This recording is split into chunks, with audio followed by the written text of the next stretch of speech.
சற்றுமுன் வெளியான தகவல். ரேஷன் கார்டு விண்ணப்பிக்க ஒரு புது ரூல்ஸ் வந்துவிட்டது. அதாவது ரேஷன் கார்டு வாங்க அலுவலகங்களை சுற்றி அலையும் காலம் முடிந்துவிட்டது. மணிக்கணக்கில் வரிசையில் நிற்க வேண்டிய அவசியமில்லை.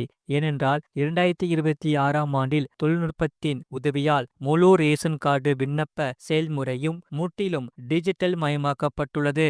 அந்த வகையில் உங்களுக்கு தேவையானது ஸ்மார்ட் போன் அல்லது லேப்டாப் மட்டுமே. வீட்டின் இருந்தபடியே நீங்கள் சுலபமாக ஒரு சில நிமிடத்தில் நீங்கள் எளிதாக முடிக்கலாம். இந்த நிலையில் உணவு பாதுகாப்பு மற்றும் முகவரி சான்றாக பயன்படுத்தப்படும் இந்த ரேஷன் அட்டைக்கு தெலுங்கானா மற்றும் ஆந்திர பிரதேச மாநிலங்களில் தனித்தனியாக எவ்வாறு விண்ணப்பிப்பது என்பதை பார்ப்போம். தேவையான ஆவணங்கள்: குடும்ப தலைவர் உட்பட அனைத்து உறுப்பினர்களின் ஆதார் அட்டைகள், முகவரி சான்றுக்கான சமீபத்திய நடப்பு ரசீது அல்லது வாடகை ஒப்பந்தம். முழு வீடியோ லிங்க் கீழே இருக்கு. அதை கிளிக் பண்ணி பாருங்க. மறக்காம லைக் பண்ணிக்கோங்க.